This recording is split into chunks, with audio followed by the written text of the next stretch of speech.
Children of all ages, you of the Wrestling Den is on. Welcome to the Wrestling Den. This is episode 12. As you can see, I am soloing it right now, but I will not be for this episode. Please make sure to go follow us at Facebook, The Wrestling Den, and at Twitter, at The Wrestling Den TN. And please go follow our gracious hosts, as always, Eric and Ron, at Sports Unfolded on Facebook, Twitter, and Instagram. I believe there's an underscore in um, not the Facebook, I think the Instagram sports underscore unfolded. Anyways, if you don't want to watch my ugly mug this week and my gracious host, Nick, who will be here with me in about 30 minutes, T-minus 30 minutes, feel free to reach out and watch us on Spotify, Anchor, and Google Podcasts. So I want to get right into things. I'm opening up the show on a solemn note. For anybody that is a wrestling fan that's been paying attention to Twitter, Instagram, or any social media, former WCW star and TNA star that played Daffney Under, Shannon, I don't know how to pronounce her last name, Spruill. Unfortunately, she had done a live stream yesterday that scared a lot of people, and Mick Foley reached out trying to find her address because she just recently moved to a new apartment, and I regret to inform that she has passed away. Now, a lot of you may have already know this news. I was at work when I found out, so I couldn't report it then, but I am reporting it now. I just wanted to start off the show to pay my respects to her. I've always watched her, and honestly, one of my favorite things about Daffney in her career was she actually played a character called Lucy back in 2003, and she was the valet for Second City Saints. So that would be Ace Steel, CM Punk, and Colt Cabana. One of my favorite Ring of Honor stables besides Generation X. So I've followed Daffney all the way since WCW. She dated Ric Flair's son, David Flair, in a storyline, and she was the valet of Crowbar. Some of you may know.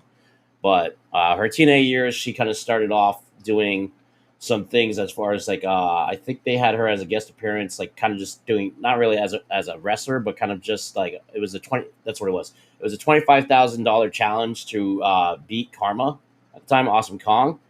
And she was one of three people with Becky Bayless, who was another wrestler, and Amber O'Neil at the time. And Becky Bayless, if you don't remember who she is, she was Jimmy Jacobs' valet.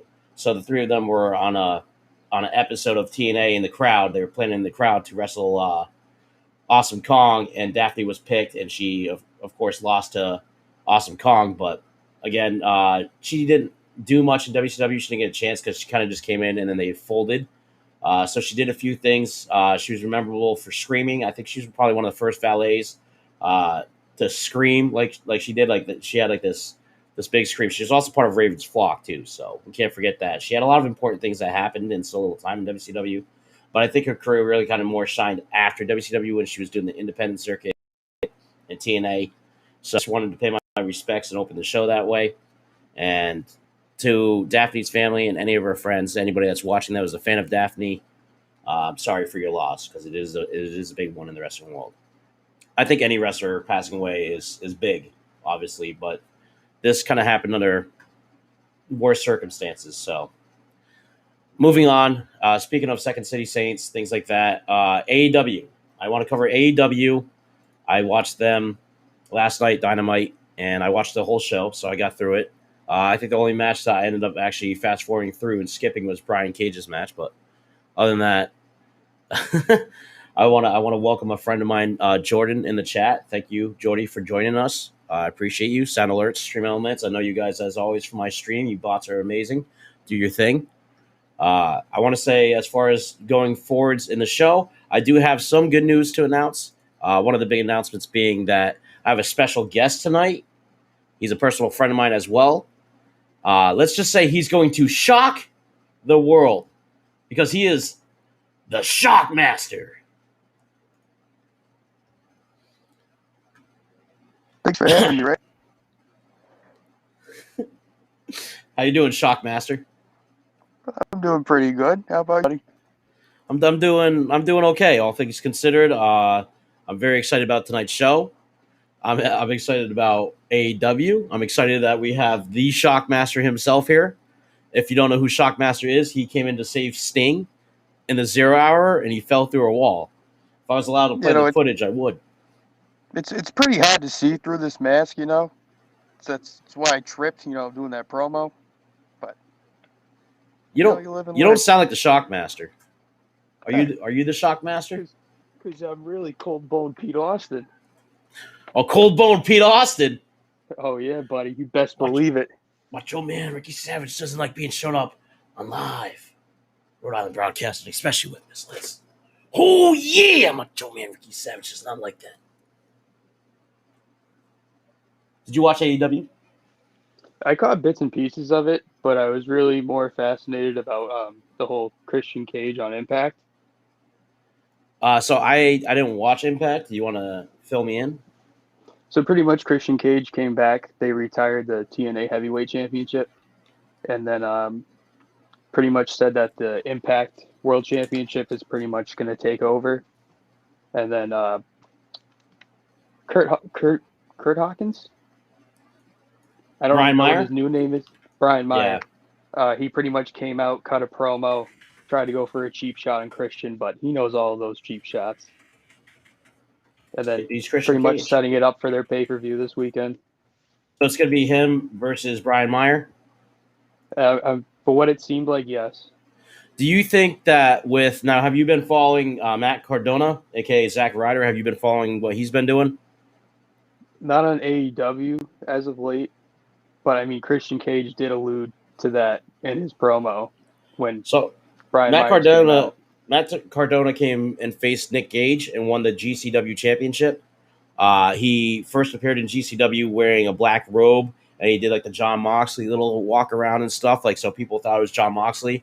And then he hit Nick Gage with Moxley's finisher, the double arm DDT that he does, Dirty Deeds. He hit him with the Dirty Deeds, and then he took off the thing, and he had a whole thing with Nick Gage, and then he won the GCW title after the crowd hated him and all that. So him and Brian Meyer obviously have been getting back together and doing things whenever they can. But you think with Brian Meyer, as far as that goes, with this close relationship, do you think that he might follow Matt Cardona's, his path in saying that would he beat Christian Cage for the championship? I think he is, because I think this is more of like a nostalgia thing for Christian. Like they'll bring him back for a match, he'll drop the belt, and then he'll go back to AEW. Well, Brian's a heel, right? Yeah. So maybe obviously by that effect, maybe he'll win as a heel, because Matt Cardona is basically being a heel as well, kind of taking in the fans hating him at GCW because they were like throwing bottles and stuff at him and whatnot, and he was just reveling in it all. So Brian Meyer being a heel, Matt Cardona being a heel, I think both of them showing that they're winning the big gold, the World Heavyweight title of that company. It could be a big thing for both of their careers, and at the same time, if they decided to tag in the future while being champions, look at Brian's run in WWE. I mean, it wasn't anything spectacular. He didn't do anything. He walked out every week to be a jobber for the most part. Now that he's actually in Impact, I mean, he's still doing the same thing as Matt Cardona, but he found something that he could do and he's very good at, and that's being a heel. Thank you for looking, Invader. I feel like, honestly, Kurt Hawkins, I agree with you. His career was really lackluster in WWE. But in terms of being the independent scene, I think he has more room to thrive. And not to even say that he's really going to be anything different than what I expected in WWE. I never really was a fan of his. Not really somebody that I am actively watching or even like seeking out. But I'm not going to cut on the guy's work. I think it's better off that he's in the independent scene because he's got a better chance to make a name for himself, especially one that's going to be like Christian Cage, where it's serious and taken seriously. And I think with a name like Kurt Hawkins, I don't know if that honestly was a name I could even vie as serious. It was just a gimmick to send him out there and get beat up every week. That's all it was. I understand where he's coming from, though. Some guys will work there for years, collect the paycheck, be a jobber, or maybe they'll get a win here once in a while, but let's be honest, be a glorified jobber and get paid to do it. And, and they're happy doing it because they're in WWE, they're learning how to wrestle the WWE way, and they're getting paid a mighty fine paycheck, whether it's $64,000 or what have you. I know everybody says, oh, well, everybody makes like $1 million, but I honestly, in roster management, you have guys that are probably making like 600,000. You probably have guys that are making like double digits. Like depending on your worth to the company, you're going to get a paycheck and they're going to offer your price. They're not going to offer you the Brock Lesnar price if you're a guy like Kurt Hawkins. But if they say, hey, how's like 70 grand sound? And you're like, that sounds kind of low. How's like 150? You know what I mean? Yeah. I don't know how much you're going to make in the independent circuit, but I feel like as far as these guys go, if Brian Myers, anybody to kind of take an example of the guys in the independent circuit, are they to get paid? Obviously, it's not going to be as much as WWE, but they're also there to wrestle because it's professional wrestling. It's like the sport comes before the job. They can also build themselves up from getting, their character destroyed in, other bigger promotions. They can regroup, rebrand, and then come back even stronger. And I know John Moxley.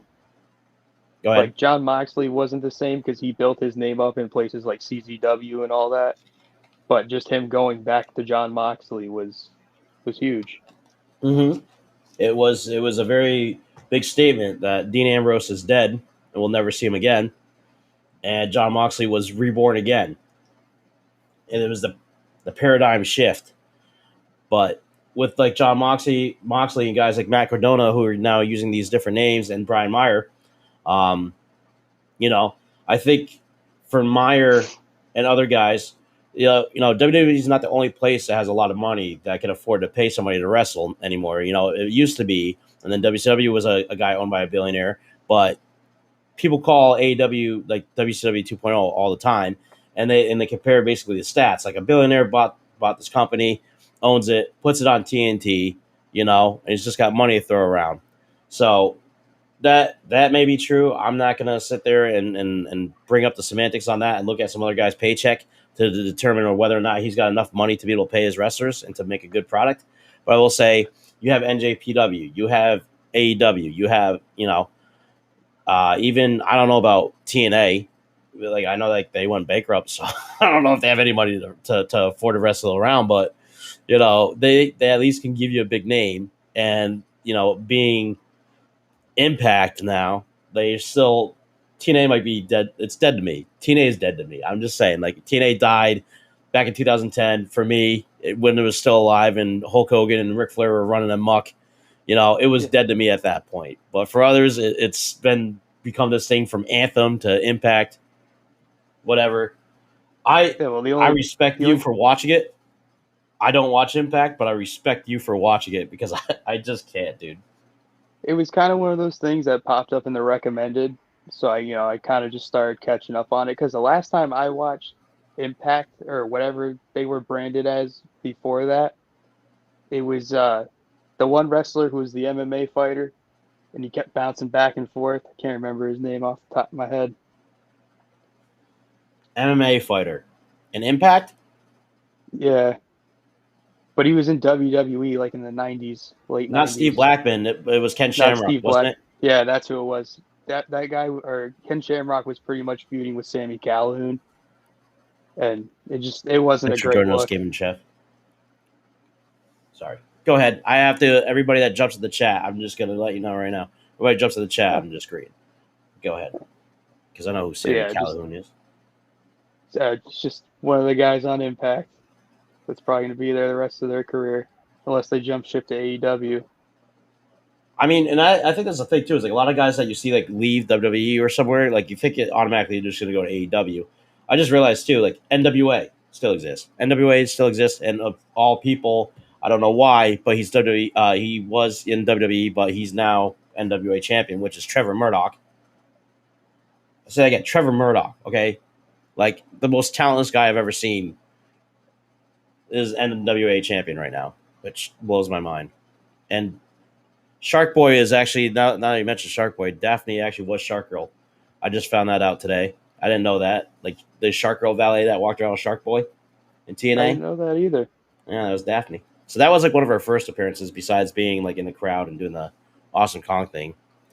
But AEW coverage. There we go. Talking about guys who changed their names. I want to say as far as Dynamite goes, Was it so dynamite? To me, there wasn't really much to look forward to other than CM Punk's third appearance and talking some more, I want to say. Um, the first segment that opened up was a tag team match. It was Orange Cassidy and dude, who was the other guy that was with Orange Cassidy? I think it was it Orange Cassidy? No, it was no, it wasn't FTR. I'm trying to remember what the first match was. It was a tag team match, and I don't know if it was FTR versus Tito and dude, what is that guy's name? I don't know who's the tag team. That's the two Spanish guys, Tito and somebody else. Was it the guys that were in Bullet Club? Were they in Bullet Club? When I saw that video, because I think I saw it yesterday. It was the Young Bucks and those two guys. Santana. Because they did a super kick in the middle of the ring, all four of them, and it just didn't end well. You know, people say, what is it with WWE? People say that they're losing people. I just want to say right now, because that is going to be something we talk about, is that a lot of speculation has been like based around like, oh, WWE's like cutting all these guys that they're sucking, and I'm not gonna disagree. I didn't like SummerSlam. I didn't care for it. There's 2 matches I watched it for. That's what I liked about it. Other than that, it was to me just another pay-per-view. But WWE is pretty much cutting costs at the waist. So it's decisions that we might not agree with, like losing Bobby Fish. Adam Cole is not going to resign. So that's another big loss right there. NXT itself, we're going to be talking about the rebranding, and this is all kind of part of it. But I give credit to WWE where credit is due. They've been a company that's been in business for at least 40 years. This has happened before. TNA in its peak was kind of like the WCW 2.0 to me, but then they quickly fell off in 2011. And much like WCW also had its own flaws and therefore caved in on itself, and WWE just had to wait 83 weeks to do so. So I never doubt the big dog. I'm not by far saying, oh, I'm a WWE fan, like AEW is whatever, it's going to fold. I'm just a fan now. And that's the best part about being just a fan. We can all look at a bigger picture when we're just a fan, and we take both companies and we see their faults and we see the good in them. Me, I'm not going to just totally dog on WWE and just say they're the worst. I think what WWE is doing right now is executive planning, cutting costs at the waist and finding a way to re-envision themselves. So they're not allowing independent people in anymore that they used to. So we're not going to get another CM Punk in WWE that came from Ring of Honor or Impact or AEW or wherever. Like, they're going to train their guys from the inside out, which some people say, oh, that's dumb. But if you work for any type of business, including retail, you'll find that those businesses rather you come in green and learn their way rather than having this particular way that you've learned come in and learn their way. You know what I mean? Yeah. Thank you for the 4 bits. Like, they say history repeats itself. I mean, like, look at the early 2000s with the WWE. They had just, the same guys wrestling every Monday and Friday night. And then towards the end, it was DX coming out and raining havoc on everybody. And it's kind of the same way now, where you have the same people coming, or, well, not because they're split, but it's the same people every week. And then you have your monsters that just run over everybody with Bobby Lashley and also Roman Reigns. That would be your DX in this scenario. So I'm thinking that there's going to set up for another huge boom and have like another ruthless aggression era. Something maybe close, but they're not going to hit the same height as they did back then. It's weird because I feel like there was just something about the spark between Rock and Austin that happened. That's like it's never going to happen again, and it's true. I mean, WWE has tried twice now. This is twice that they're trying to do it, where they're trying to take what was magic that was just happened, and they're trying to forcefully create that magic. But there's also like the circumstances is that there's not, like, to me, CM Punk and Daniel Bryan were the opportunistic next Rock and Austin to me, like something big enough that fans could care about, that did care about them since the early days of Ring of Honor to coming into WWE. These are 2 guys that we watched, like AJ Styles, from their roots all the way to where they are now. Those are our guys. But then for people that are fans of Roman Reigns, people that are fans of Seth Rollins and John Cena and Randy Orton, I can't sit there and say myself, I mean, I can because it's my show and I'm going to, but I can't say for myself that, those guys aren't the next Rock and Austin just because I don't agree with it or fans like me agree with it. It's in the end, it's about the people that are watching. And since I'm not watching, I can't count myself, but for the guys that are casuals that are just like, oh, Roman Reigns, I love that guy, or Seth Rollins, I love that guy. They don't know anybody else, or John Cena and Randy Orton. These guys are role models to these casual fans, to even people that are diehards that are fans of theirs. They have a following, so that following is going to be the majority in this situation. So they might see them as the next Rock and Austin, but to me, as a fan, I'm going to say no. I'm going to say no. There's no such thing as another Rock and Austin. But WWE has forced this mold and created this mold where your next Rock and Austin, unfortunately, by default, was John Cena and Randy Orton. There was nobody else that could kind of take the front of the company and be that guy. So whether or not I like that, that's the facts. 2000s Ruthless Aggression era, John Cena, Randy Orton. Those were the next two big guys. Roman Reigns, Seth Rollins, those are your next two big guys. Because you can't count Daniel Bryan and you can't count CM Punk anymore. Both those guys are out of the equation, so you take them out, and there you go. Those are your next two guys, right? So it is a generational thing. But I mean, even with like John Cena and Randy Orton, they were wrestling guys like Kurt Angle and obviously a young Brock Lesnar, Goldberg. Or was Goldberg out of there by then? Didn't they leave When? Late in 2007? Oh, he was out of there. But besides the point, like they had other professional wrestlers that were experienced. And now the WWE is cutting all the experienced guys and letting the young guns come up and try to do something. But it just seems like I said, they're going to stick with the formula of having the monsters dominate because that's what Vince likes. Is the big, strong, muscly guys. Man, and that's a perfect segue into talk about the NXT rebranding. Should we just swap the topics? Let's do it. We'll swap the topics around. We'll get into AEW. So, did you know that Vince is going to be doing the NXT rebranding? Like he's going to be running it now? Yeah, I heard about that, but they don't know if Triple H is going to take over the main roster, which I highly doubt that. But I just don't like the fact that Vince is taking over, and now NXT is probably going to be ruined. It already is. They're doing a rebranding. Oh, yeah. Why fix something that was already good, and then cut like your roster of like guys that are like that made NXT what it was? Dude, Adam Cole, the Undisputed Era, that was the Undisputed Era of NXT. NXT ruled the ratings before AEW came in. And then AEW was something that NXT could compete with because the Raw and SmackDown brands definitely weren't. You know what I mean? Like AEW was the real competition for NXT. The main roster is a joke. That's why guys like Finn Balor and Samoa Joe are back in NXT because, dude, like you get to the main roster and you expect like this CM Punk type push, like you're going to go somewhere. And then you end up like Ricochet and just like unfortunately, even Baron Corbin, guys who were like doing stuff that were important, and now they're just part of the show. They end up on Saturday Night Main Event of all things, which is dead. Nobody's watching that. Yeah. I mean, the only time I'm watching WWE was for NXT. I mean, especially when Dusty. The only reason I was watching NXT or WWE in general was because of NXT.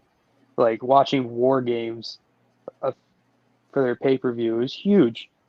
Well, like one of the most exciting matches I've ever watched in my life. I mean, I watched a bunch of matches where I was excited till the final bell, but I mean, everything could compare to War Games, but War Games was nuts. You never knew what was going to happen. I think that was a good way to reinvigorate the War Games aspect. NXT has been wants to really do that, like take that opportunity to bring something back and do it and make it like awesome. Like, well, Cody Rhodes wanted to bring back Starrcade for AEW and wanted to do things such as Bash at the Beach, which he did. I think these younger companies and these younger guys and just the younger mindset is that you take into account that guys like me who are like 31 years old, been watching for like 20 years, and then guys that have been watching for 10 years, no matter like how long you've been watching, just know you've been watching long enough to watch the product and watch like those generational changes and see those changes happen like real time, like Stone Cold retiring, The Rock retiring, Shawn Michaels retiring, Triple H retiring. Watching these guys go, you're still there, but the guys that you were watching are all now gone. So watching these things transition and watching the evolution of wrestling, just take that with a grain of salt. We've been watching the product forever, so we know what's good and what's bad. What we talk about as fans, like I've had many conversations with you in private, just talking wrestling, and I talk about how I was talking about the Four Horsemen for AEW, stuff like that, like the storylines we came up with as fans, like what we'd want to see. That's us thinking that we're good bookers, even though we're just fans and we just have these ideas and they sound cool in our head. These are guys that this is the long term for them. So even though NXT doing the great things like War Games, it's not working anymore because again, you see on Twitter all the time people are posting AEW. This is how many people watched NXT. I don't know why they decided to go for the best thing in WWE going, which is NXT. Why they're going to compare those ratings? They had to. It's the best thing going, but at the same time, it's NXT is the only thing that's keeping them afloat for a lot of fans. A lot of people that have been watching for a very long time got into this NXT because NXT used to be guys like Derek Bateman, aka Eric Carter III, who were walking around with Daniel Bryan as a coach, and it wasn't really anything more than a glorified Tough Enough. It wasn't even a real show at that point. And then season 2 and season 3 came along, and then it started to change, and then it became its own thing, its own brand. And then you watch that brand be as good as it is to now they got to do a rebranding. They're cutting people. Is it going to go back to Tough Enough? What are they going to do? I sure hope it doesn't go back to Tough Enough. I remember going to Mohegan Sun and watching that and just being yeah, that was a good chuckle for a few minutes, but it's that. What is this? It was just a game show. That's all it was. But you're in a wrestling ring. It makes no sense. Yeah. And then they built it up to something great. And obviously they're not winning the Wednesday night wars with AEW. But, that shouldn't matter because they're drawing in more ratings than Raw and SmackDown.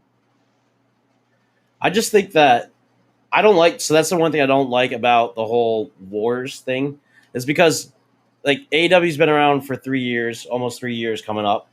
And I understand – the company's already been going for 3 years strong, so why not hype it up and make it, this is the next big thing.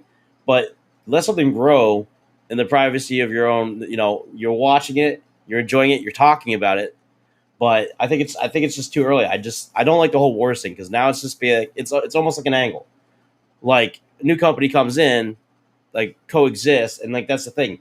The mentality is that fans put into everybody else's minds is that this is a war, so you got to hate one and love the other, and whichever side you're on, it's just like politics and debates. You can have a debate and still respect the person that you're having a debate with. Politics, people get split up, and wrestling politics are the same way. People get split up, and instead of having that, I understand your side. I understand what this is about. I don't agree with it, but I understand what you're talking about. No, it's more like a guy has an opinion, and then I'll see it on Facebook. The guy gets ripped into by 60 AEW fans, and then the WWE fans come and make this. This is disrespectful. This would never happen. This is why I don't watch wrestling anymore. This is why I'm not watching AEW, and then it's just a whole thing. It's just a whole thing. You know what I mean? I like wrestling in general. What's that? Yeah, we just all need to come together and just respect wrestling for what it is and not focus on views. I don't know, because some fans are way too casual, and that's the thing. Me being a mark, I'm not casual in the term of I'm casual now because I'm watching WWE casually, but I'm now getting invested in AEW. I'll watch WWE's pay-per-views. It's hard for me to want to watch Raw and SmackDown with gritted teeth and I can do this, especially with Pat McAfee. But I'm trying my best here, guys. I'm trying my best to watch it for you, and more so for me. But if I'm going to be honest, Raw and SmackDown are not for me, dude. Honestly, not for me. However, I just can't, dude. Pat McAfee, there's something about him. It's just so there's nothing interesting going on right now because you're not gonna get the good stuff like Edge until pay-per-view wise. Because Edge isn't gonna just come out and wrestle on a Raw. He'll come out like CM Punk and he'll talk, or even SmackDown. He'll come out and talk, or he'll do something, but he's not gonna wrestle because Edge is meant to have these matches to end his career, so he's gonna have meaningful matches. He's not going to waste it on a Raw. He's going to wrestle when he wants to wrestle, and those are going to be pay-per-views. Those are the big money shows, and that's when he's going to do his appearances. You know what I mean? So unless he's on TV talking in jeans and getting attacked, the dude ain't going to wrestle. Yeah, that's all they're going to do. Cut the promo, get jumped, and then, throw a spear here and there. It's not much to it. They're going to take the Brock Lesnar approach to it, except they're going to be cutting promos every week. And have a nice, interesting ponytail to come out to. Yeah. Yeah, I don't know what that's about, but, I mean, I like the beard, just not the ponytail. Dude, Ronda Rousey's back. What are you talking about? She got roided up, and she's ready to go. Oh, she's coming back? She already came back. That's Brock Lesnar, dude. Oh, yeah. Matt is the least exciting thing about the roster, honestly. You know what? I shit on the man, and that's my first swear jar. Thank you, Pat McAfee, for the swear jar. I shit on him, but for people that are watching Pat McAfee, he did bring in people to watch, like eyes to watch. I don't know who, but he brought in a lot of people apparently because his show, his podcast is popular. So, I mean, good on them that they got somebody who's popular and has a following. For that following to now put like new eyes on WWE who may have never watched it before, but are watching because of Pat McAfee. But seriously, F Pat McAfee, dude, right here. All right, I can't say it, but I'm showing it. AEW results, dude. I don't see. That's the thing. When Nick comes in, I found out who it is that talks the most. It's me. It's me. It's not Nick. Shock. FTR was against Santino and Ortiz in the beginning. It's the first match that opened up the show. I was shocked because with the turnbuckle hook that cut open Cash Wheeler's arm, they were talking about how they might not be able to wrestle again. Like they might retire. Well, obviously, was it Dash Wilder? He can still wrestle, but I don't think he's going to wrestle without Cash Wheeler. They go together, like peas in a pod. They've been a tag team for how long now? Pat McAfee is scared to face me. He should be, rightfully so. They've been together, even in the Indies? Isn't that how they came in? They were part of the Indies, and then WWE signed them to NXT. Went through NXT, then went out to the main roster. Yeah, so, I mean, I'd say 4 or 5 years, maybe. So, I mean, they've been together for a while now. Maybe even 7 years. I mean, they could have been around when CM Punk left. I don't know. Yeah, I think you're right. If one's not wrestling, I don't think the other one will. Because that's really how they, I guess, built up their steam to become who they are today. They're old school, That's why they are the revival, dude. They're the revival of old school wrestling. These guys wrestle old school. I never really dug them in WWE. I wasn't really a fan of them even before. But I'm starting to warm up to them and seeing what the hype was always about with them. I'm not going to say they're the greatest wrestlers in the world, but I like their style. I like that they're hanging out with Tully. I like just the idea of them. And again, talk about my whole Four Horsemen thing with you, and have talked about it on my podcast. Like, I am now sitting around that, like, one of the few things besides CM Punk and Dan O'Brien that I'm interested in the most in AEW is FTR, and more so this Four Horsemen angle I talked about. If you weren't here for that, I mentioned that it would be cool if, Bray Wyatt came into AEW, took over the Dark Order. You got Eric Rowan there, Braun Strowman maybe. If he signs with Impact and then does a thing with Dark Order or whatever. What's up, Ty? How you doing? Thanks for joining us. We're talking AEW coverage, and we're just talking all things AEW, WWE, you name it. We're talking about it. But yeah, I think having Bray Wyatt be like the leader of the Dark Order, come in and take over, and have Eric Rowan there, and then maybe Braun Strowman, kind of like a Wyatt family Dark Order thing. I think it'd be cool for both stables to combine. It's not something that necessarily needs to happen. Just to me, for Four Horsemen to make sense, is Adam Page obviously can't be in the Dark Order if he's the main guy. He's facing Kenny Omega, the World Heavyweight Champion. That's his rival. Who better to rival the Elite than a new Four Horsemen that's faces, coming in as faces, and Adam Page being the leader of it. Putting FTR and Adam Page in that mix. Then comes the questions of Brian Pillman Jr. and, well, the only other guy I can think of is Cody Rhodes. So I talked about that before. I'm not going to get too much into it now because it's just hypotheticals and what ifs, what have you. But that's one of my biggest interests. So FTR as a group, I actually enjoyed this match. I was hoping that they would win to face the Young Bucks because this match was number one contenders match. Whoever won got to basically, they're going to face the Young Bucks. So for the tag team titles, I believe at All Out, if I'm not mistaken.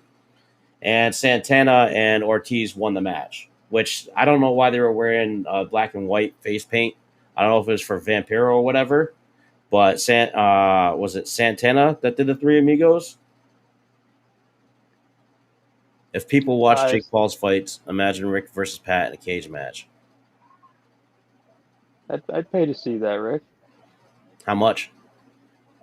Standard pay-per-view price. Yeah, but are we talking like $60 like pay-per-view to like buy, or are we talking like for like seats, like that kind of price? Well, I mean, seats are going to be expensive. That's going to be the showdown of the ages right there. I mean, Pat McAfee alone is going to at least bring in people who pay like $500, $600 for front row. So say what you want, but even if I'm not the one bringing in the $600 for the front seats, we will have the money on us. Mm-hmm. $60 for the pay-per-view. You're going to pay it to watch. For those of you that are free streaming it, smart. I wouldn't pay to see that match. I would crush that, dude. I don't care that he kicked Adam Cole in the head. This ain't wrestling to me. Did you actually watch the match that he had with Adam Cole? No, I did not. It was actually pretty good.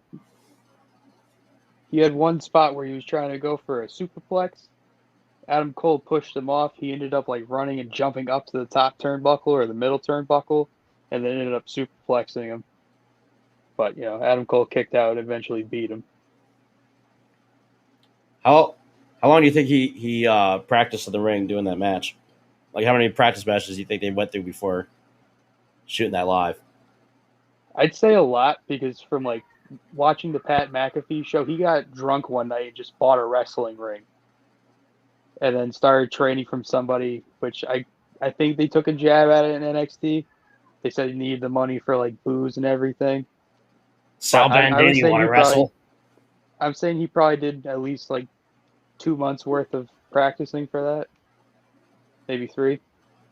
I mean, because short notice. Yeah, and they go even through the basics, like hip drops and scoop slams.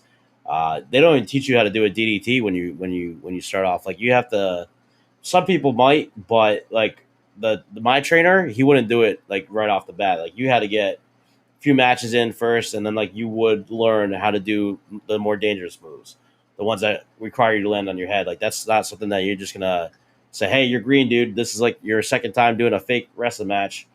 You're going to sell a DDT. So I would definitely imagine that would be like 2 to 3 months. Yeah. I mean, I don't think Dave Meltzer scored it very high, but I thought it was pretty good. What do you think he gave FTR versus Santana and Ortiz? I'd say probably like a 3. It wasn't a bad match. I mean, I'm not. It wasn't, but when Dave Meltzer comes to when it comes to ratings with Dave Meltzer, he's like, I don't know, he doesn't really give out 5 stars that often. That's certain people. They don't give it out like it's yeah. Not. But as far as like that first match goes, I think it was a solid opener. I was actually more into it than I thought it would be. I wasn't like super thrilled about it. I was just thrilled about the idea that Cash Wheeler was wrestling after getting that turnbuckle hook to the arm. So it gives me hope that there is still a chance for FTR to continue, which health comes first, man. So I'm not going to sit there and hate on him if he decides that this is it. But I just do hope for the best for him that that he can continue his career and not have to end out and go out this way, this early, because they're young. That's not even fair, Haven Shine. That's not even fair, dude. Pat is a guy who's got like 6 million followers, and I got 6 right now. Okay, I'm working up there. I'm the underdog. Pat's got nothing to worry about. This dude's got a following no matter what he says. I'm doing the best I can to watch what I'm saying. That's even hard enough as it is. It's not even fair. But the next thing that happened on AEW was our boy CM Punk came out to talk again for the 3rd time consecutively. And now I'm not hating on it. I'm loving Punk, dude. It's the reason why I'm watching. But for me, I think I'm ready for Sunday. I'm done with the talking. I'm done with him coming out talking. I'm ready for Sunday. Unfortunately, we have one more show that he's going to be talking on, which is Rampage, before the big show. So we're just going to have to put up with that. And I don't know what they're going to do. But basically, Punk came out again. Same talk, same everything. He was. Except this time he did say he was nervous, and yes, scared to get into the ring. I could see why. It's been 7 years since he's wrestled. I mean, yes, he did UFC, but that's not the same. honestly, I think that probably hurt his career the most for a lot of wrestling fans that were big fans of him that decided to turn their backs after was um, the people that weren't so much CM Punk fans were just chomping at the bit the moment that he lost his first UFC fight, and that's all it was. Was if you remember on social media, everybody was against Punk at that point. Like not a lot of people were willing to be like, I'm a CM Punk fan out loud. Like a lot of people were against him, and then turned a lot of people against him because if you were like in Punk and in UFC, like you're gonna get made fun of for being a fan of his, and he's a wrestler, and people would just wait to see that he'd lose and be like, "Hey, your boy lost his fight, just so you know, because he's not a real UFC fighter." Like, so Jose Canseco was not a real UFC fighter too, but nobody's sitting there bashing on Jose Canseco for being an MMA fighter, you know. Or freaking like Batista, dude, who like sucked just as bad. The only person that was probably good out of this misfit group of people that do MMA is the Green Ranger, and he had like 4 wins, and he wanted to fight CM Punk. I remember that being the biggest thing too. Was Jason David Frank, Tommy Oliver, the Green Ranger wanted to fight CM Punk and said CM Punk was ignoring his challenges. So I think the thing with CM Punk was when he first got onto the scene with ECW, he was labeled as a Muay Thai expert. Yeah, that was part of the problem. That whole Muay Thai thing that he was always boasted about, like I'm a Muay Thai specialist. And the only thing he was really a specialist in was being straight edge. He was very good at wrestling. That's what he would do. That was his thing, like showing that he was a Muay Thai expert. And his little forearm combo that he would do where he'd jump in the air and then like the palm strike they would do. Well, also that, head kick whole, too. Yeah, the head kick. That became his infamous comeback sequence. It was good a couple times. Like when he'd nail it right, it looked good. Oh yeah, but I mean, like towards the later years where it looks like he was just throwing his leg up to hit it. Pretty much. He's obviously rusty. So like the whole point of this promo was to admit that he was nervous, and then he got attacked by the Job Squad over here, 2.0, Daniel Garcia and 2.0, and like they attacked him, and then they awkwardly paused and hesitated, and then they kept attacking him, and then Darby Allin and Sting came out. Kind of walked slowly down the ramp first, and then they ran, and then they attacked the 2.0, and then Punk was going at Garcia in the ring, and it led to all 3 of them sending these guys packing with Punk giving what people were calling a weak GTS in the ring. Again, this dude hasn't wrestled in 7 years, so it wasn't supposed to look that great, and he's in jeans. Some people are like, oh, I wrestled in jeans before. It's not that bad. Whatever. Dude's legs look bulkier, knee pads and kick pads. So honestly, like he was gonna look a little weird doing it anyways because he's just wearing skinny jeans. But I'm sure when he's in the gear, it'll look a lot better. He'll have more time to do it. The dude was nervous. This is the first time he's picking up somebody to do a move. And again, I'm seeing critics on Twitter like it's a good thing that they fed him a cruiserweight so that way he could do his finisher. But when it comes down to Sunday, is he gonna be the same? Well, it's the first GTS we've seen in 7 years, and who knows if he's done one. There's Kenta too, but we mean in America, not Japan. For those of us who respect our boy Kenta and then go to sleep. But yes, I know what you're saying. It's the first time we're seeing the GTS from CM Punk. Besides doing it to AJ Lee, first time we're seeing it in a ring in 2021, 7 years later. Honestly, I'd be nervous too. Like, it's not like the diamond cutter where you just like grab a guy and you drop down or whatever, and you got to pick a guy up on your shoulders. You got to make sure you can hold this guy, and then you got to lift him up off your shoulders forwards and drop him and make your knee connect so it looks good, even though it kind of hit the guy's arm. Yeah, I mean, he did look a little rusty, but let's hope Sunday it's another 5-star match for good old CM Punk. I don't know if it'd be 5 stars, but I definitely think I think him and Darby, since they're the main event, there's gonna be a lot to show. Even Sting was like, "Oh, I'm gonna come out and I'm gonna fist bump my partner and then I'm gonna leave." So he's kind of hinting shades that he's not gonna be there for the match. I feel like somebody's gonna interfere in that match, and somebody I think that's gonna interfere in the match is, realistically speaking, 2.0 have welcome Nick, my co-host, by the way. Thank you for joining us. Big bang. I can't hear you. Can't hear you. All right, I'm gonna keep going while you're fixing that. I think 2.0 and Garcia have the best momentum to be the guys. I don't think CM Punk's going to win. That's the thing. I don't think he's going to win his match back. It doesn't make sense for him to come in, like talk about how he's going to wrestle the younger talent like Darby Allin and then he's going to turn around and win the match cleanly, if that, by burying him. I don't think that's going to happen. I think, if anything, Darby Allin's going to win, and probably not by how he's going to want. And if anything, it would be 2.0 and Garcia. That I see realistically being the guys to come in, interrupt this love fest that we have going on, and it gives them an opportunity to do Darby Allin and CM Punk with Sting versus 2.0. Triple, 6-man tag team match or whatever. It gives them an opportunity to do it for like Dynamite or Rampage. That is a very real possibility that they would, because everybody's calling them jobbers, so this would be a perfect opportunity for them to prove that they're not by attacking CM Punk during his biggest match, his debut, and costing him the match. By the way, Ty, I know this is a little late, but my favorite wrestler of all time, if it's not Stone Cold Steve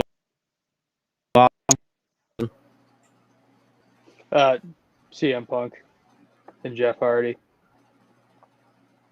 In that order?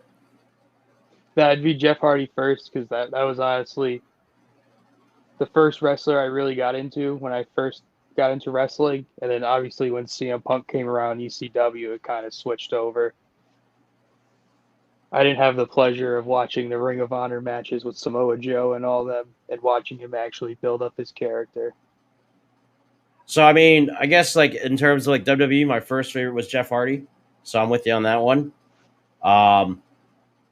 Another one that I was really enjoyed was WCW, mainly was Sting, Hollywood Hogan, Diamond Dallas Page. Still can't hear you, Nick. Diamond Dallas Page, DDP, too cool, dude. He was the original Stone Cold to me. Like, I can hear you now, a little quiet, but I can hear you. Wanted, Dead or Alive, dude. Bang bang. That's why you're doing the bang bang. Well, that's bang right. Bang. This is Bone Cold Pete Austin over here.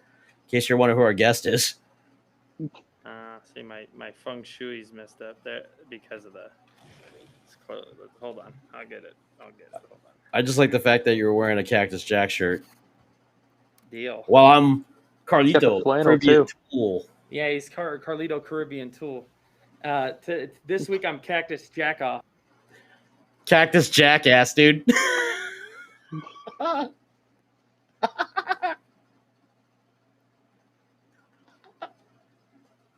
End the show, dude. What is it? 7:48, dude. That's great. Let's call it a night, dude. That's awesome. I want to end on that note. They can't get any better than that, dude. Cactus Jackass, bro. I love it. That's a sick ass guy, dude. That's 3 in the swear jar. I'm willing to do it. I will say that AEW, like the rest of it, was not really, to me, anything exciting to watch. Did you watch it all, Nick? Did you watch AEW Dynamite? And he's gone. All right, MJF. That was what? So the big thing was MJF and Chris Jericho hyping up their match for All Out. Jericho putting his career on the line.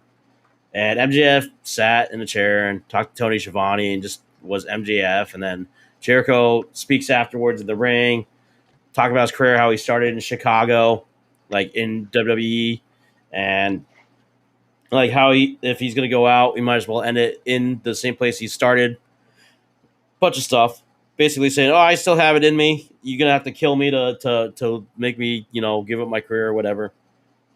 And then it sat with me and I realized that this could be like the last time, like at All Out, that we hear his theme song. So. The last time we'll hear him sing it too. Because I can't hear him. You can't hear me? I don't know if they can hear me. I can hear you, kind of. All you need to know, I can't do sign language. That's all I can do is hi. But I can hear you. All right, anyways. By the way, so I will say this. So MJF took part in an interview with Tony Schiavone. They did Orange Cassidy. That's the match I was thinking about. Orange Cassidy and Jack Evans. And Orange Cassidy rolls them up during a commercial break. They have a commercial break going. They have the pip screen right next to it.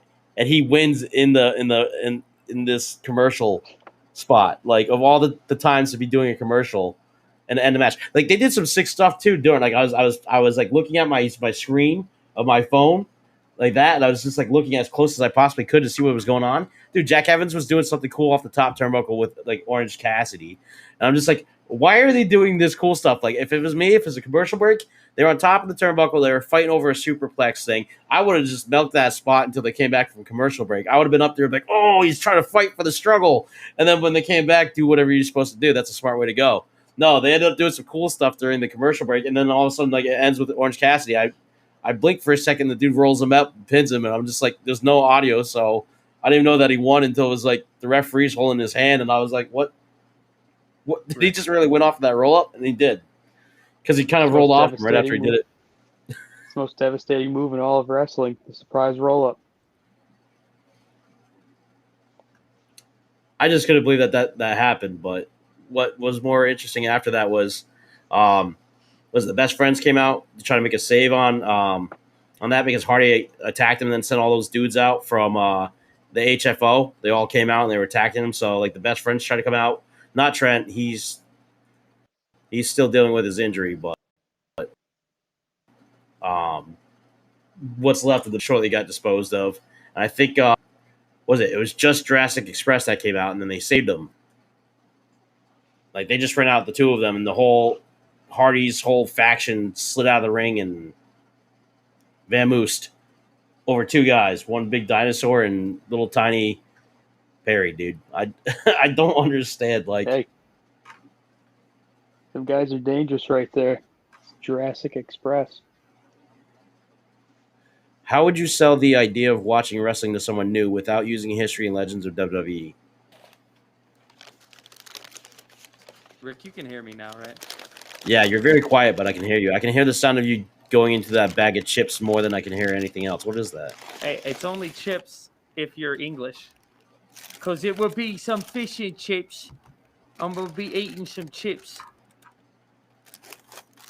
Here, I'll try to be quiet since my mic is barely working anyway. I like that this man decided, like, I respectfully ate my Slim Jims before the show, but I'll give you props for eating fish and chips on upon showing up. Thank you.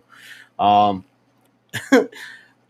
would you sell the idea of wrestling without like legends and history? I guess it would be a matter of I would take the best matches that have happened without names and describe them and hope for the best, like death matches. I guess it depends on the person and what they like. Like if you're more into hardcore stuff, I think it would be you'd have to like kind of focus to the hardcore stuff that's going on now. Same thing with like people that are like, well, I like Olympic wrestling. You're gonna have to appeal to them by talking about the most technical people that are in the show today without being a legend. Can't really do the history part. I mean, what do you guys think? Without using history, without using legends, how can you sell the idea of watching? It's just action-packed, Rick. It's like action-packed soap opera with muscles. I mean, you don't have to lean on like the names because if someone's oblivious to wrestling, they're going to be oblivious to wrestling all the time. So think about how many people that were like born in 2000 that don't know who Hulk Hogan is, or Bruno Sammartino, or Buddy Rogers, right, or Harley Race. Well, even casual wrestling fans don't know who Harley Race, Buddy Rogers, and Bruno Sammartino are. You know who Hulk Hogan is. They are more familiar with Roman Reigns than they are Harley Race, you know? Mm-hmm. Because that's the guy who's being presented. I guess that would be the way. Yeah, he was in the Fast and the Furious, you know? If you never watched, he was also Aquaman, apparently, even though that was our other buddy who was like 7 feet tall. I think, honestly, the way that you would get people into wrestling would be is they have to relate to something. So if they've never seen Stone Cold Steve Austin, they've never seen The Rock, they've never seen how promos gone before, it's about being relatable. So I think even without the history, without the legends, it's just a matter of finding somebody on that roster that they can relate to get them into wrestling. Like, you know, they're watching for the first times. They don't know who Roman Reigns is, but they watch this guy and they're like, oh, man, I got a ponytail too. I punch people in the face all the time too. Like, I can relate to this guy. You know, I'm a chief of a table too, dude. You like, I tell people to acknowledge me all the time. Like, I think it's just about being relatable.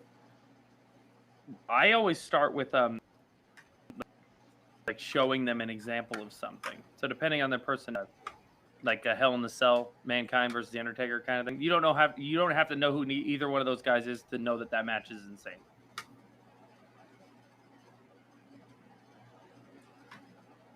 Ooh. Dream triple threat match.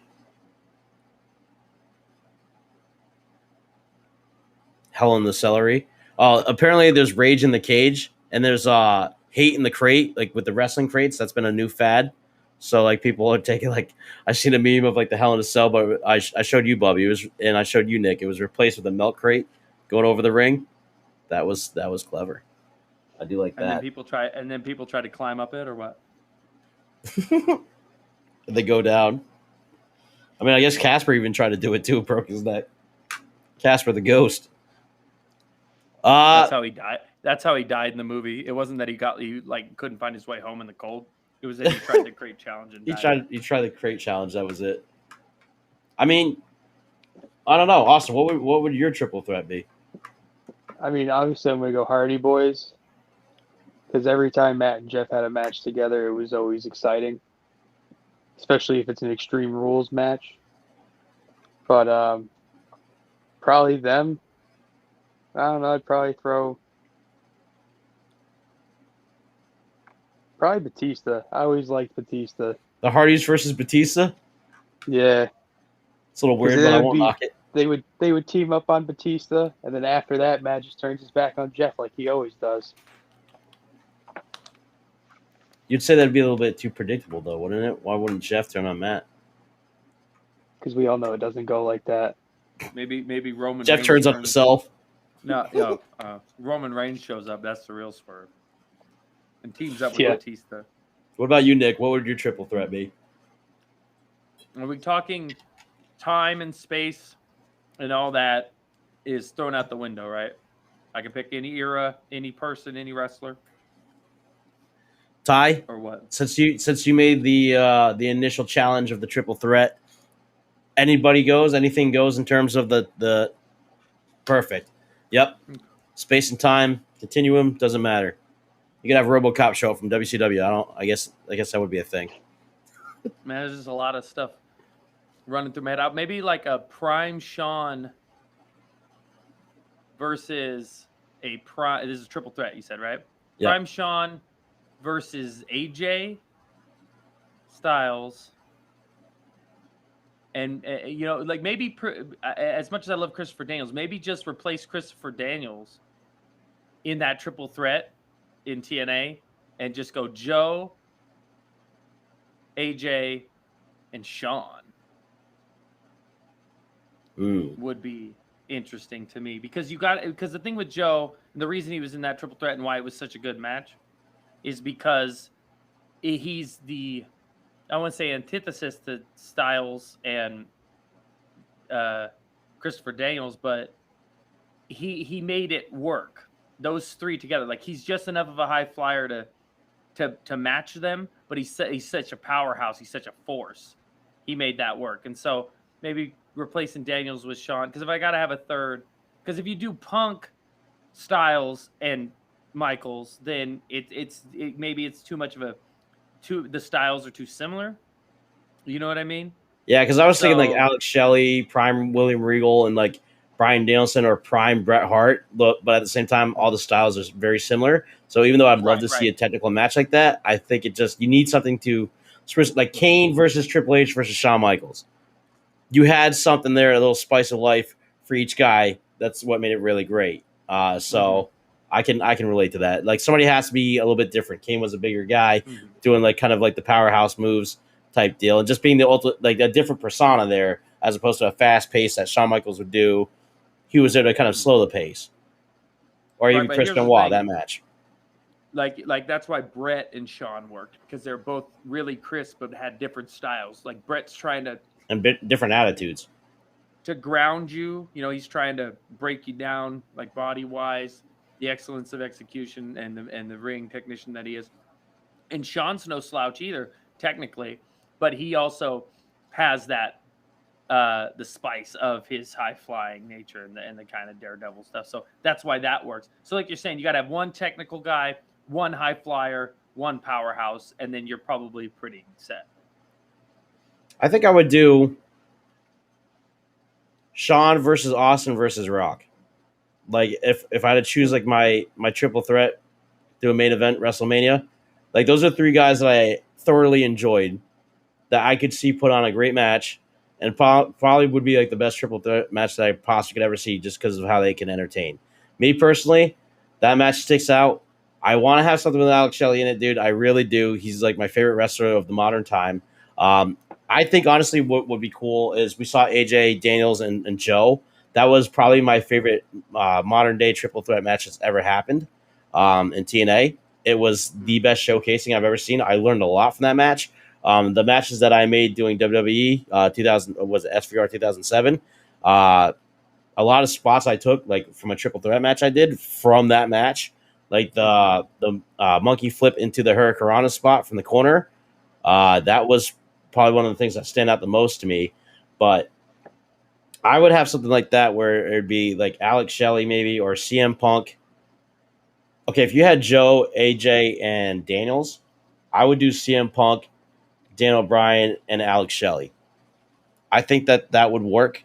Definitely three styles that work really well together. Three guys that have worked a lot in the past together. And it would be kind of the same idea to me as Daniels, AJ, and Joe. But the only thing I liked about Joe as opposed to this is that Joe was the bigger guy, but showed that he could do the technical stuff, but he was also like a powerhouse. Like he was the guy doing the 2-for-1 special. Like he was throwing both of them around, and he was just ultimately a savage. Right. Well, and what I liked about that triple threat with Daniels and Styles and Joe was, remember when AJ gets Joe up in the rack, in the torture rack, for a second? Oh my god, dude! He shows his power as well. Yeah. And then Joe does that like corkscrew dive out. He shows his high flying, even though he's supposed to be the powerhouse. So you got to blend it too. So that's why you need a guy like the Undertaker, like Prime Undertaker, because he's so powerful. He's so big and daunting, but he's also agile and he's fast. The Undertaker, things that people don't give him credit enough for, like the character's great, and he can pick people up for the last ride and choke slams, all this stuff. But he is so fast as he does things. When he hits the ropes, he hits it with power and force, and then in his quickness and his agility shine through in stuff like old school. So you gotta factor Taker in if you're going with the greatest of all time triple threat. Like when I said Joe earlier, maybe I meant Shawn, Taker, and AJ, or so, you know what I'm saying? But maybe there's not enough technique in there either. So maybe Shawn Taker, Austin, Shawn Taker, Rock, Shawn Taker, anybody? Brett, even, you know, Shawn Taker, like, Triple H. Mm-hmm. Well, which is what you kind of got the question. Two of them are supposed to be in a tag team, and one of them is supposed to be the world champion. Oh, is it? What do you mean? I didn't see that part. That's what he said in the question. Oh, did he?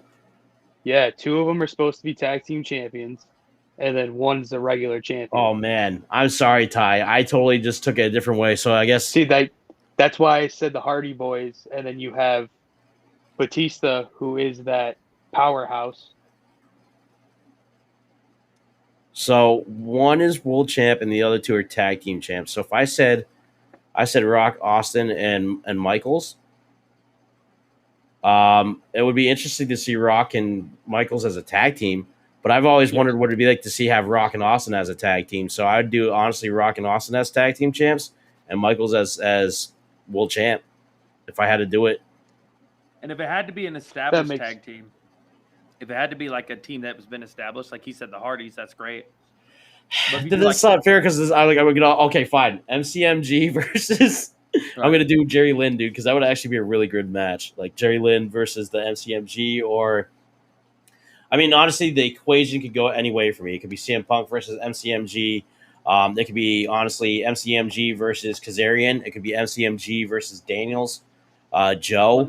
And so can you use like Edge and Christian, but use the prime Edge, like Christian? Edge, Christian, and Jericho would be a sick triple threat. That would be a great match. Jericho as champion. What about Edge, Christian, and Taker? That would still be dude, a brood high flying, triple threat type thing with the Ministry. Oh my god, that'd be great. That would be great. See, that's another way to twist it. Dudley's versus Spike. I mean, I can't picture Spike being the World Heavyweight Champion, but he could be a tag team champion with Devon, dude. He would just get thrown around like a rag doll for half an hour. It would literally be like Bubba Ray and Devon playing volleyball with Spike. They'd be spiking him literally. How many tables do you think they'd break that match hitting 3Ds? That match should just be all 3Ds, dude. They'd be putting like the referee through Spike Dudley instead of a table, and Spike Dudley through the referee, dude. And then they put Spike on the table, Lillian Garcia up on Bubba's shoulders and jumps off the top rope. And with Mae Young on his shoulders. Yeah. Take her out, too.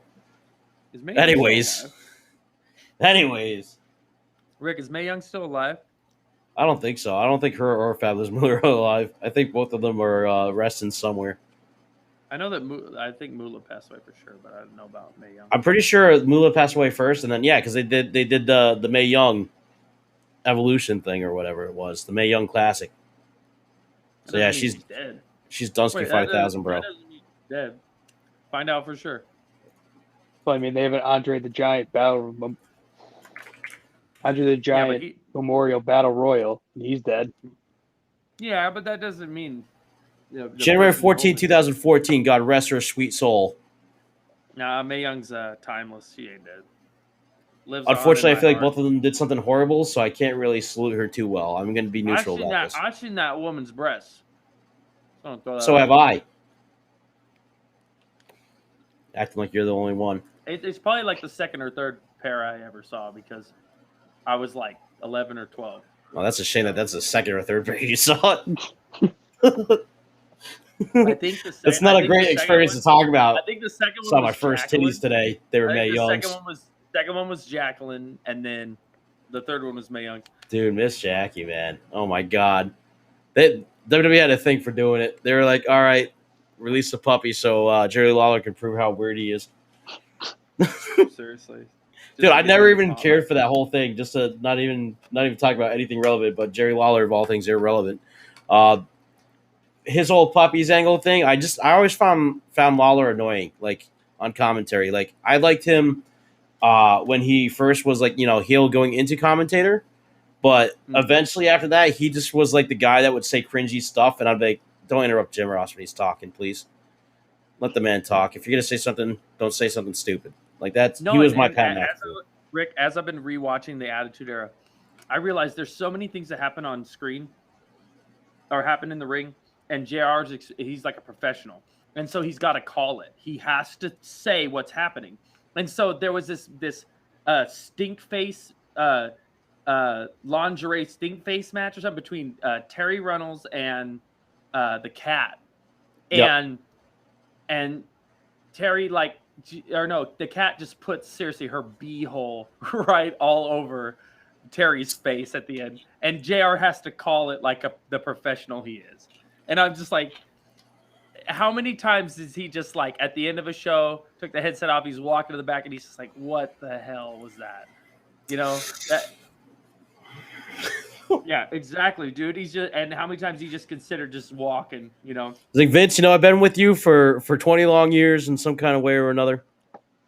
I've never said one thing, but this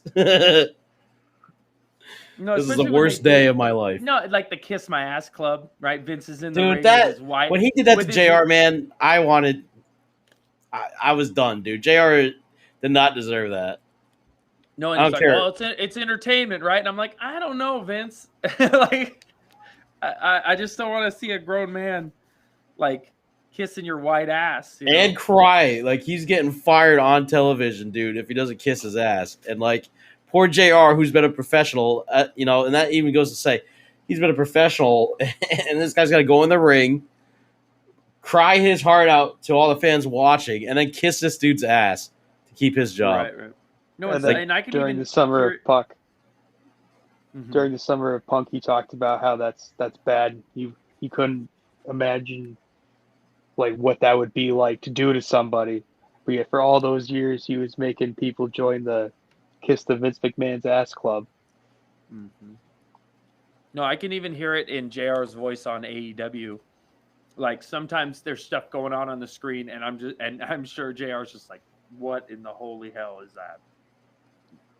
I think one of the crazy things was that Jim Ross is the one who got Chris Jericho into AEW. And he's also the same guy. Well, Jim Ross was the person to get him into AEW. Jim Ross was the guy to get him into WWE. Sorry. That's what they were talking about last night in the interview with Jericho. Jericho coming into AEW, and that's one of the things he was talking about, was like, took a chance on something and then didn't realize it was going to be this successful. I think with Jericho having an interview with Jim Ross, like, that's going to show that when Jericho came into WWE, like, Jim Ross has been in the WWE for a very long time. So, I respect Jim Ross in the way that, like, people make fun of him because he's old now, dude. And I was looking at him while he was talking to Chris Jericho, and I felt sad for a second, because it's like I'm watching JR, I'm looking at JR, I'm seeing how old JR is now, and it's like, dude lost his wife, and I don't know how he was able to pull himself back from that and be, like, on television the way that he is, but, like, especially doing this interview, like, I could just tell that there's a level of uncomfortableness to Jim Ross where he didn't want to do it, but he did it for Jericho because he's a longtime friend of his, and Jim Ross to be able to put himself on television, which he's not the kind of guy to put himself before others. And yeah, he might be a little bit dated. I'm hearing him say slobber knocker. I'm thinking, dude, this isn't like 2001, dude. I'm kind of over the slobber knockers. It was cool and it was Stone Cold because it was a real slobber knocker. But, like, now it's like, if it's not Stone Cold, it's just like the what chant. Like, I personally would rather he just leave that alone and just be Jim Ross, the commentator, without having to use, like, he's not a wrestler, dude. You don't need to coin these phrases and use them to this day. Like, you don't need them. Like, you yourself as a commentator is what we need. Them soup bones, Cole. Yeah, and the government mule. He dropped that line again too. Like when Matt Hardy was beating up Orange Cassidy, and I was just like, dude, come on, man. Like, I don't want to hear you say government mule in 2021, dude. Like, I could care less. But I'm not disrespecting Jim Ross. I just respect the fact that he did the interview and not Tony Schiavone with Jericho. The real sad part, Rick, is that JR is old, but he's still better than everyone else. Seriously. Like, he was better than Schiavone in the 90s. He's better than Schiavone now. He's better than freaking Pat McAfee. Pat McAfee, Excalibur, Byron Saxton, better than Corey. Michael Corey Cole. Greg's pretty good, but he, of course, better than Michael Cole. Like, the day that we put Michael Cole at the same ranking as, like, Jim Ross is, unfortunately, people are going to say, well, Michael Cole is better than he was before. He's probably better than Jim Ross now. You ever say that? I mean, ever. I don't care how good Michael Cole gets on a microphone as a commentator. He'll never be Jim Ross. Even when Jim Ross is going into that old route where he might get dementia and all of a sudden he's becoming Jerry the King Lawler over here. Rick, it was evident. He's still going to be better. In the late 2000s into like the 2010s, when they'd bring JR in to call a WrestleMania match, instead of Cole, because they knew, this match is big. Like when Taker and Triple H had that match, they brought in Jim Ross to call the match. When they did the Hell in the Cell with Shawn as the ref, they called in JR to do the match. Like, that goes to show that even the WWE, as much as they like Michael Cole, want to push Michael Cole, they are aware that Jim Ross is just better than Michael Cole. There's only 4 people on my hand that I will count, that I will say, if I had to replace Jim Ross and listen to, Chris Jericho, CM Punk, Taz, not so much anymore. I'm kind of going back on Taz. Roddy Piper, Macho Man Randy Savage. Oh, yeah, Macho Man was really excited on the mic. I loved Macho Man as a commentator, but I could see why he went to WCW. He was tired of being a commentator. He wanted to wrestle again. And that's the thing. When you still have it, like guys like Joe, guys like Taz, I think that's the thing. Even Booker T. Like, these guys could still go, but WWE forced their hand and made them into commentators. And it's like, even though they were interesting to listen to, seeing somebody that like is coming out of their prime, and this is probably like the last chance you get to see them do something good. Like, good for Samoa Joe for finally being able to wrestle again. But like guys like Taz and Booker T kind of basically had to take that back seat and sit there and take that paycheck when they were still like good to go. Like, still were able to wrestle. Like, they should have gone out in a better way where they did a last match if they wanted to. You know, whatever last match that they would do, that would be a good match last to call it out on. And then you can sit there all you want behind the announcer table. Even like Vampiro, he's a good commentator in Lucha Underground. I liked him in Lucha Underground. but like, and he's still wrestling from time to time. I think he just won the JCW championship. But like, that's what I mean about like these guys. Like when they can still go, don't waste your talents by putting them behind a commentator's like table full time. Like do it because they're entertaining, but then get them back in the ring. Like don't take away the best thing that they have going for them right now, and then be like, all right, well, we just think you're a better commentator. It's going to work out better for you there. Like Taz could have been suplexing people and going out. You know, maybe not as a champion, but like dude could have like a good last run doing something other than being known for SmackDown commentator. I just got to the episode where Taz comes out on commentary with Michael Cole because like they get into this feud. It's like Taz versus JR and King. And so Taz keeps making fun of JR's Bell's palsy. And then King like is fighting him over it. And then he takes the King out. And so you get to SmackDown and Taz comes out at the beginning of the show. And of course he's trying to be Taz, like a thug life dead kind of, just another victim and all that. But he's also just like him and Cole just start playing off of each other. He's being the heel color commentator and Cole's being the straight laced, regular analyst. And I could tell where they thought this was gold, like immediately from the moment Taz comes out and sits down. And it's probably just supposed to be a one-off thing. He was supposed to come out and do it one week because it makes sense for the storyline. He's going to come and do commentary for King and make fun of him the whole time. And that was supposed to be it. But you can just tell there's a chemistry there, and I'm listening to him, and I'm like, man, this is far more entertaining than anything Taz did in the ring in the WWF, like for real. Well, that's because they didn't really utilize him. He was just another ECW guy for them to kind of. But here's the thing: another ECW guy. You have to realize with ECW guys like Shane Douglas, Taz, Sandman, one of the driving forces behind those characters and the way that they resonated with fans. A lot of guys are Paul Heyman hype machine creations. Okay, and nothing against Taz, but Taz was a monster in ECW. But when he gets to the WWF, he's just a small fish in a big pond, and he just blends into the background. But as soon as he started talking, and him and Cole started to go back and forth, I went, "Holy crap! This is the most entertaining Taz has been this whole time." Because I watched it from his Royal Rumble match with Kurt Angle till now. And Taz like just blended into the background. He'd just show up and put people in the Taz mission, and it was just BS, nothing going on. And then as soon as he started talking, it started to hit. So I see where they wanted to make that transition because if it works, it works. And I don't think it was on purpose either. I think it was just a happy accident.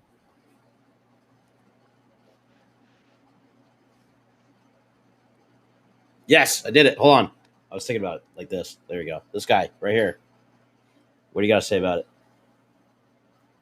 I don't know. I mean, like, the most recent one that I followed was Samoa Joe when they did the same thing to him on commentary. I didn't really think he was that great on commentary. It was kind of like Taz, but it wasn't like as exciting.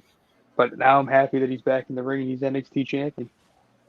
Well, sometimes it goes to show that even if you don't think someone's a good commentator, when they have a natural charisma, they're a better commentator than most of the freaking talking heads they have on there. As soon as someone comes around that knows something, that was why even Taz kind of worked to an extent, is because he knows about wrestling. King knows about wrestling in the ring. Jim Ross knows about like wrestling from a third party perspective. King knows it from a first party perspective.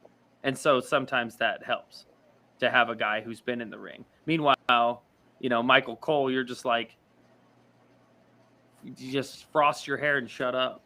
Yeah, but he should, of all people, that was the thing. The biggest criticism I had of Michael Cole is that he had a secondhand experience. He was an interviewer, and he dealt with guys like Rock, who was like he was the biggest punchline to like Rock's jokes.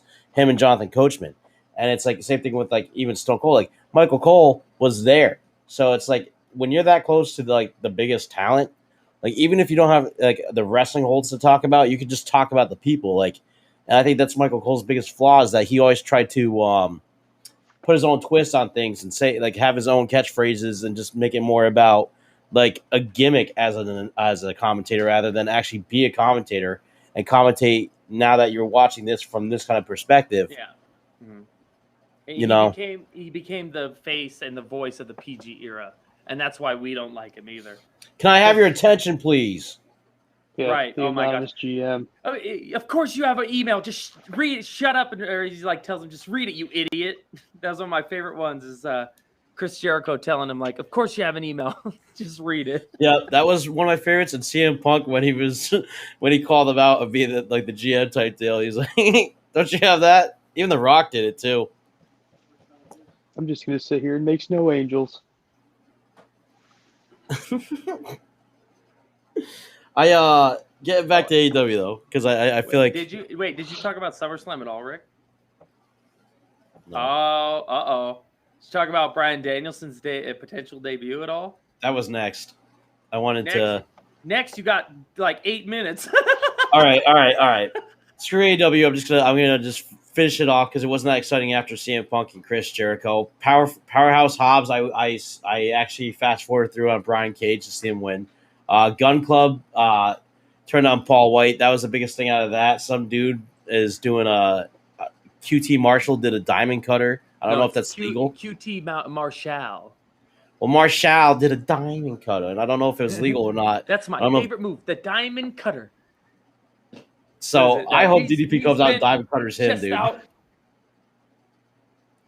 Exhale. At ease. Oh, sorry. So he came out and he gave him a diamond cutter after Gun Club hit him with. Well, Gun Club hit him with a chair after he got diamond cuttered. They diamond cuttered Paul White, and it looked stupid. And then Gun Club comes out and saves him, only for QT Marshall to be walking backwards up the ramp. He was confused because he's watching, and Billy Gunn's just like, "I'm just going to hit this dude with a chair now, and I'm going to hit him over the head with it." And then that was it. They walked out and walked past QT Marshall, and he's all like, "Oh my god!" When you said Gun Club, it made me think of Hate Club, and that the Hate Club's dead. Promo. Hate Club's dead. Oh man! Jesus! Exactly. Yeah. Jesus. But they did that little segment. I was like, okay, whatever. They moved on. Tay Conte, I actually ended up fast forward between that and Penelope Ford. I didn't watch that.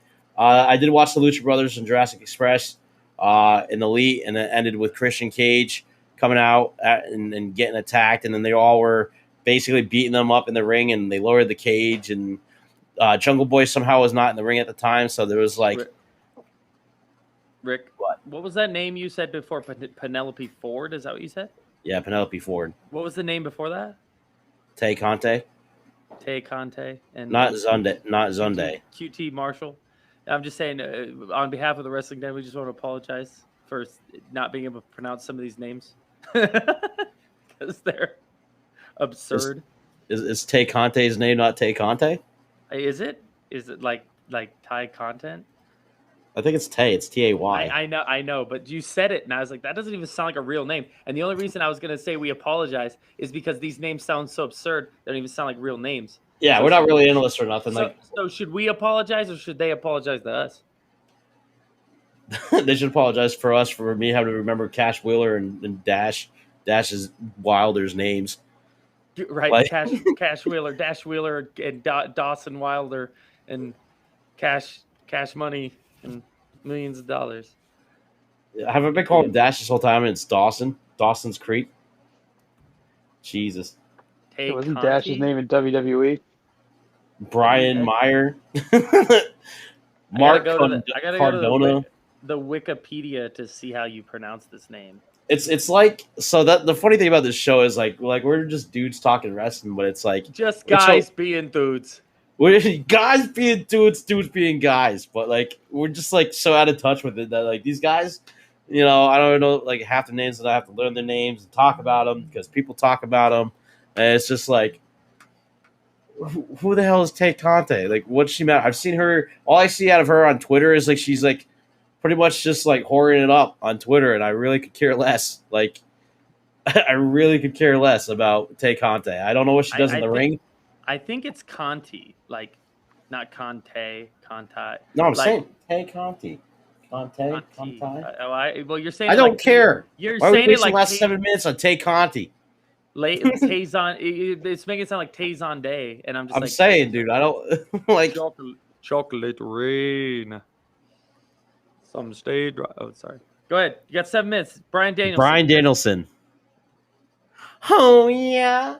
Bryan Danielson is my man, and this is what I want to talk about last time. So, like I said, more realistic to me is 2.0, and that other dude come out and they attack Punk to keep him from winning his match at All Out. But in a perfect world, Bryan Danielson makes his debut at All Out, and he costs CM Punk his match, so we can get something really cool going. Like, I feel like with CM Punk mentioning that you're gonna have to be a little patient and wait a little bit longer, that it would be enough juice to give Bryan Danielson a proper heel right off the bat, coming in as a heel. But all things aside, from a perfect world, I don't think it's going to happen that way. He's probably going to be just another face like Punk, who's going to, suck up to the crowd and get that welcome moment, and then, dip his toes in the water. But Bryan Danielson, for me, the only things that I can expect from him if he does sign with AEW is that I would love it to be Bryan Danielson, not Daniel Bryan, and I'm sure it will be. But the other thing is the American Dragon, Bryan Danielson, and the Final Countdown. I was so hyped for Punk that I wanted Punk to come out and not be the first person in AEW. I wanted Bryan Danielson to be, but now that I realize like Punk being back and him being gone for 7 years, it's very important, and I'm glad we're living in this moment. Like he's a done deal. But now it just makes me more excited for Bryan, because Bryan's the more obvious one in terms of like he hasn't been gone for 7 years. So of course it makes sense for him to just come right into the fray, whereas Punk has to relearn wrestling. And I don't want to say all over again, but like this guy's obviously had to do practice matches like Undertaker does in his spare time, to where he could get comfortable enough where he knows he's gonna do the deed all out. So right. Punk being here first, now my excitement, everything turns to Bryan Danielson. Is he going to be the American Dragon? Will we get Final Countdown finally? Dude, I hope we do. When we were talking about it before the show, I honestly can't see Bryan Danielson like turning and being a heel and coming in and ruining CM Punk's first match. Only because they worked together towards the end of WWE. Like, I understand what you're getting at by ruining his debut and everything, but I just don't think that's enough to fuel it. If like I could be completely wrong, and that's exactly what happens. And that's what starts the whole storyline, is CM Punk ruining his debut. Right, but that may be something you need to save, though, as well. Because if you just have the two old WWE guys go right into a feud, how's that giving any shine to any AEW talent? How is that giving them the rub at all? You know what I'm saying? To me, it just seems too WWE to do it that way. Just, you know what I mean? You gotta give us the big payload right off the bat. Not build for it, not give it a reason to build. Well, and they always tout in AEW about long-term storytelling. For those of us that long storytelling. And so, like, if that's the case, then they know they can't just have Daniel Bryan or Bryan Danielson and CM Punk, launch into a feud from the beginning. I know that's a good way to do it, but Punk can just do what he's doing with AEW talent, have Daniel Bryan come in, do some stuff with some AEW guys, and then there's no reason you can't just hold off and do it later. And sometimes when you build it up a little bit more, there's obviously off. So I guess with our last 2 minutes then, or last minute and a half, what's your prediction then for Daniel Bryan versus Darby Allin in the main event? CM Punk versus Darby Allin? Yeah, sorry. What did I say? I think you said Daniel Bryan. Either way. Just the mind. CM Punk and Darby Allin. Like Brock Lesnar versus Darby Allin. Brock Lesnar versus Darby Allin. Who do you think is going to get jobbed out? No, I think you're in a difficult spot, because Punk came in and said, "Oh, I'm here to work with guys like Darby Allin. I'm here to break through the glass ceiling and help these guys get there too."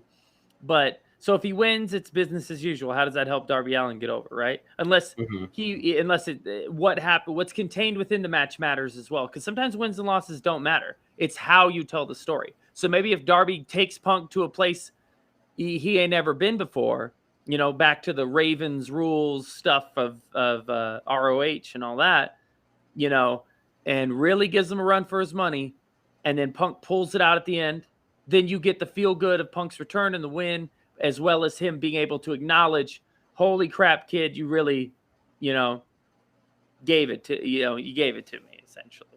You so gave me a first run for match, the money. you think he's going to lose clean? Punk? Yeah, absolutely not. No, there's no way, because they're aware that there's so much buzz. So they say wins and losses don't matter, but anyone who really says that is slightly full of it, because you got to keep this train rolling. And the only other options are to have a dusty finish, some schmaz, some run-in stuff, and that's too AEW.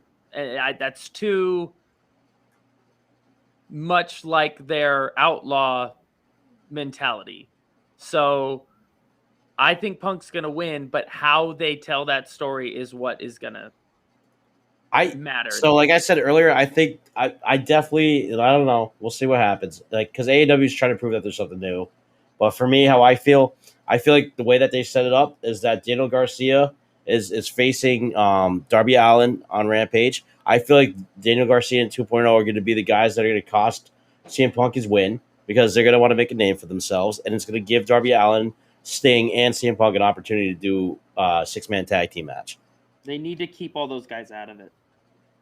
If it's supposed to be like, just let Punk do his thing.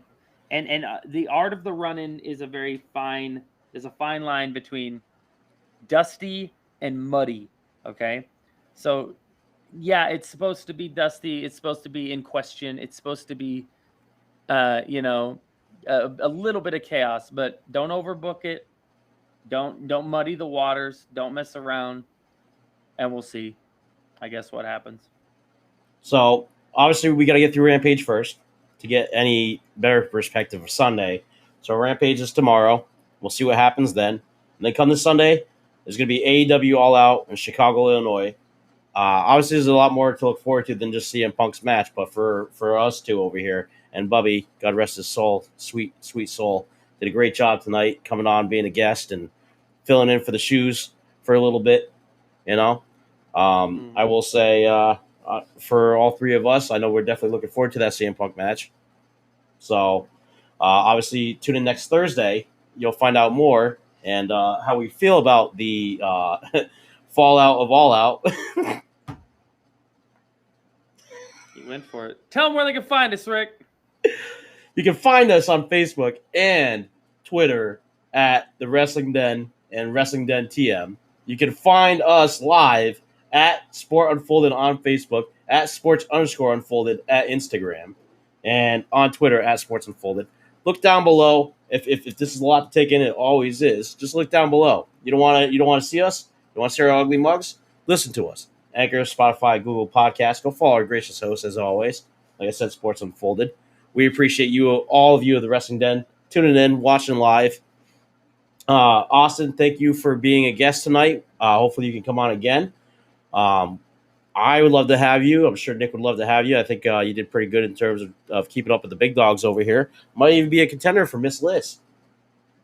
I'll let you guys decide that on the Wrestling Den page. Go follow it on Facebook.